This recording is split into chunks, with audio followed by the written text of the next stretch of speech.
Raymond Winbush is the author of this book, Should America Pay? Slavery and the Raging Debate on Reparations. Good morning. Welcome to the Washington Journal program. Morning, Steve. Should we pay? Yes.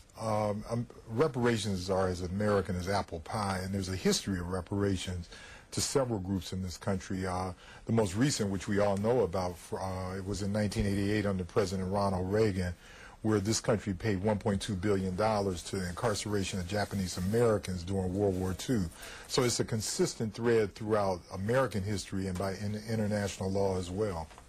Let me put one figure on the table. This is on page 313 of the book, in a series of conversations you did with people supporting and opposing the idea for education reparations, a budget of $128 billion. Actually, those figures are small. We've got Richard America of Georgetown University, an economist, has said that the entire wealth in terms of unpaid labor by African Americans in this country is somewhere between $5 to $10 trillion. Another study that was done in Africa just a few years ago computed the entire cost of enslavement, extraction from Africa, minerals, everything, the entire colonialism, enslavement at $777 trillion. So we're not talking about small numbers here at all. Shelby Steele, who's included in the book that you edited, says, quote, today, 70% of all black children are born out of wedlock. 68% of all violent crime is committed by blacks, most often against other blacks. 60% of black fourth graders cannot read at grade level, and so on. When you fight for a reparational uplift, you have to fit yourself into a victim-focused protest identity that is once angry and needy. You have to locate real transformative power in white society and then manipulate white guilt by seducing it with neediness and threatening it with anger. Can you elaborate? Yeah, absolutely.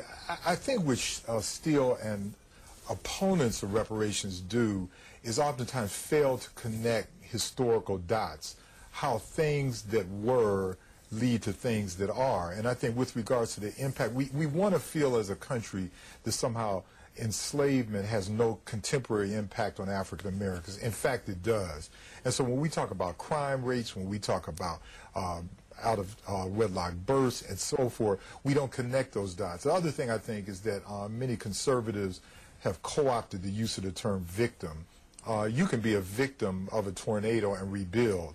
Rosa Parks was a victim in Montgomery in the 1950s, but she did something about it. So I think that the idea of victimhood is something that we need to reconsider, and we try to do that in the book. If you support the idea for reparations for descendants of American slaves, 202-585-3880. And if you support the idea of reparations for those African Americans, 202-585-3881. Our email address is journal@cspan.org. The numbers will stay on the bottom of the screen. John Van Dyke is asking the question, who should provide reparations for the descendants of American slaves? Right. It's an excellent question. And those who would provide it are those who live in the country right now.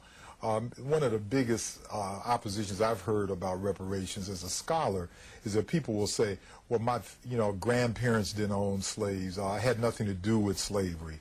Or I came over here, my parents came over here at Ellis Island a few 50, 60 years ago. The fact of the matter is that I had nothing to do with the incarceration of Japanese Americans, as I said earlier, but I had to pay part of my 1988 tax dollars for what this country had done to them. The country owed the Japanese Americans an apology, and they gave the apology along with compensatory measures. Again, those who oppose the idea of reparations should call the number 202-585-3881. How do you track, though, who would qualify for these benefits? It's not as hard as people think. One of the things that Congressman John Conyers has called for is a study, and he's been calling for this study since 1989. Preceding any reparations payment are national studies and sometimes international studies about who should be compensated and so forth. So Congressman Conyers' bill, H.R. 40, is something that groups like NCOBRA, myself and others are lobbying for so that a study can be done. But given modern technology, it simply is not as difficult as people might think who should get reparations payments. Who contributed to this book? Several people. We had over 20 authors: Deidria Farmer-Pellman, Yaa Asantewaa Nzinga, a variety of teachers, educators, scholars, lawyers, and so forth. Brandywine, Maryland, good morning for Ray Winbush. I wanted to make a couple of quick points. I think the idea of, I called on the support line, and I support the idea of some sort of recognition of the continuum of oppression and what the gentleman said earlier about what was affecting what is. But most importantly, I think the country needs to recognize that this is still a country where being white is an advantage. It always has been. That advantage is unearned. It has nothing to do with merit, hard work, or anything else. It has nothing to do with qualifications, which is always an issue where discussions of affirmative action take place. And that something has to be done about that. Thank you, caller. And let me read you this email from a viewer in Alabama, Michael Miller, who says, isn't affirmative reparation actions enough for these American Africans? We've lowered qualification standards so they get preferences in college. Possessing darker colored skin gets them hired despite inferior aptitude. What else could they ask for? Well, you know, it's like I heard a person the other day said that, you know, the United States recognizes it should do something, affirmative action being one of those things. It's ironic that two of the most vocal opponents against affirmative action during this past week, Clarence Thomas on his birthday last week opposed affirmative action, and George Bush, who was a legacy admit at Yale University when he went to school many, many years ago. Affirmative action has been cast as a racial issue, and in fact it's an issue simply saying extend the net further. And so there's a little bit of disingenuous about people who say that haven't these people gotten enough, because again I think Americans in general, and white Americans in particular, simply don't understand the history and their own connections both directly and indirectly to enslavement. Good morning to Waterloo, Indiana. Good morning. If by reparation you mean money payout, I'm very much opposed, because this will just aggravate the whole divide. However, I do think equal treatment for equal talents is a different story. And before you come up with any kind of conclusion, I think we're all going to have to get busy and do a bunch of family history to confirm whether we were or were not. I have some ancestors who came from Europe. I have other ancestors who lived in the South who didn't own slaves and moved away because of it. I have other ancestors from New England. So we all have to be able to substantiate, other than just holding out our hand and saying, me too. This might become very fashionable to be able to claim a black ancestor. It means you're going to get some money.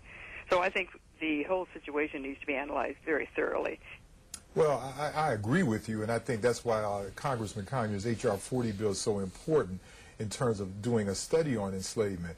But again, I think that one of the things you said, it may not be true, is that, you know, we have no responsibility connected to enslavement. Again, I repeat the example. I have indigenous people in this country, Cherokees, Choctaws, and others have gotten reparations, and in the form that they have gotten, both in group and individual, I, as an American taxpayer, had to pay for that. Next call is Cleveland, Ohio. Good morning. Oh, good morning.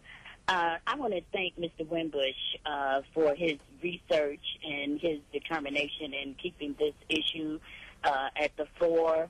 I think the word Christian has been co-opted. The Christian Coalition, these people call themselves Christian, but they want to pick and choose the rights and the wrongs and use them for themselves to justify what they want. As far even as this war on terrorism, we have been, as African Americans, plagued by the Klan for 200 years. And then we went to Jim Crow and separate and unequal, and people don't know the history of the country. Oklahoma, back in the 1920s, the government, the whites in power, bombed the black areas as a show of white supremacy. Well, I think what you said, especially your last point about Tulsa, Oklahoma, is very important. Even now as we speak, there are two major lawsuits taking place about reparations. One is being litigated by Charles Ogletree of Harvard University for the Tulsa, Oklahoma massacre that occurred in 1921. And the other one is taking place in federal court in Chicago, where Deidre Farmer Pellman, Conrad Will, and the National Black United Front are suing some 30-something odd corporations for their complicity in enslavement of African Americans.